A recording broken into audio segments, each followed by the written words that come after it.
O que acontece nesse novo mundo onde todos têm direito, todos buscam a justiça e você, médico, que ou é recém-formado ou já tem um tempo de profissão, não sabe se defender? Meu nome é Thiago Tardelli, bem-vindo ao canal Falando Direito. Olá pessoal, tudo bem? Nós vamos falar hoje sobre algo que está muito em voga e que está gerando uma série de complicações. Aqui no escritório nós aumentamos muito a demanda. Normalmente era um processo, 2, 3 por ano, né? Nos últimos anos nós estamos falando de 2, 3 por mês, que é o direito médico.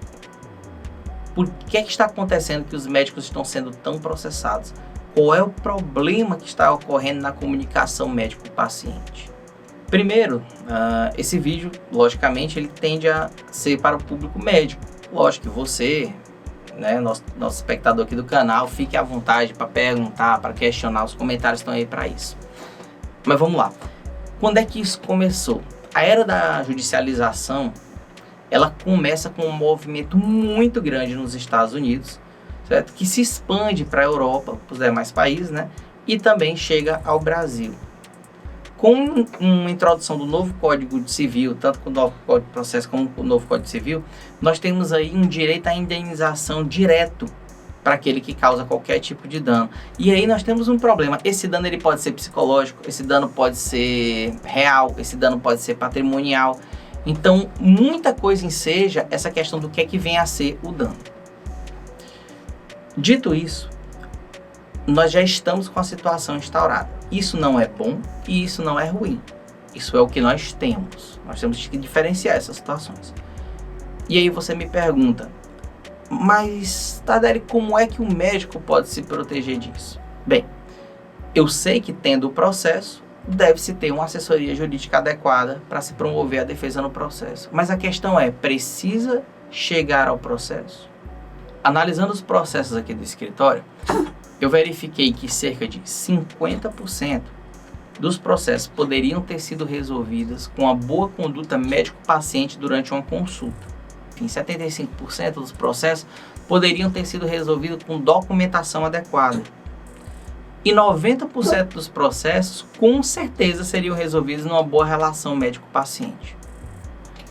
Mas Tardelli, eu sou médico e não tenho tempo para isso. Meu foco é verificar o paciente e resolver o paciente. Caríssimo, o problema é que o seu paciente agora não é mais paciente. Ele é um sujeito de direitos que precisa que um problema seja resolvido.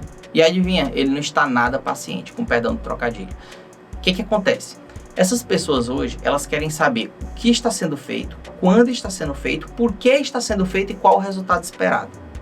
Ou seja, mesmo que você tenha um grande número de consultas, e eu sei que nós temos problema de plano de saúde, a gente vai discutir isso em outro momento, mas mesmo que você tenha muitas consultas, esse tipo de relação médico-paciente, ela pode até ser padronizada, mas ela nunca deve ser esquecida, porque faz uma diferença absurda, certo? Na questão do seu paciente ter ou não um motivo para entrar com processo contra você. Salvo caso de erro médico, erro grosseiro médico, obviamente, nós temos o quê? Pessoas que não tiveram o êxito completo, por exemplo, nas suas demandas com relação à cirurgia. Nós temos várias pessoas que têm problemas com relação ao resultado final de suas cirurgias. Muitas vezes isso é informado para a pessoa, existe um termo de consentimento que a pessoa assina, mas o médico não tem esse termo. Ele não se preocupou nem em fotografar, ele não tem esse termo, o hospital muitas vezes perde esse termo. E aí você fica a ver navios. Por quê? Porque você sabe que tinha uma comprovação, mas você não está com ela em mãos, que gera uma problemática muito grande para você. Outro exemplo também é a guarda de prontuários médicos. Hoje tem toda a evolução do paciente.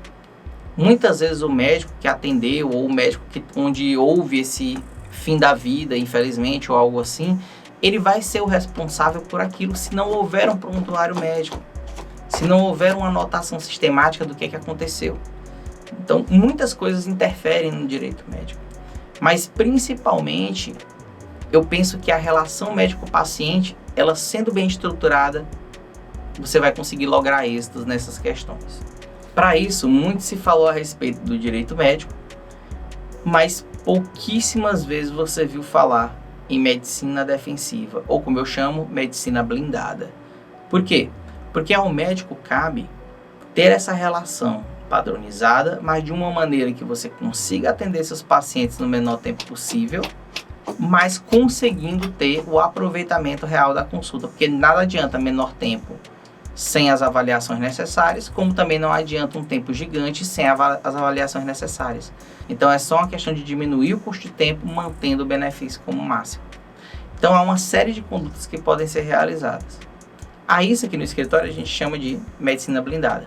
Muitas vezes a gente ministra cursos de medicina blindada em hospitais, em clínicas, só que eu penso que esse conhecimento ele pode chegar diretamente ao médico, aquele médico que está tendo problemas na sua relação médico-paciente, ou mesmo médico recém-formado que não quer chegar a ter esses processos. Nós vamos enveredar aí também por uma linha, numa série de vídeos sobre esse tema. Se você gostou dessas informações, clique em gostei. Esses likes são muito importantes para o engajamento do canal, fazendo com que ele chegue a mais pessoas. E com relação aos comentários, fique à vontade. Se você tiver alguma dúvida, comente. Se você tiver alguma outra observação, comente. Indicação de vídeos a respeito, fique à vontade para comentar. Afinal, esse canal é de todos. Meu nome é Thiago Tardelli e bem-vindo ao canal Falando Direito.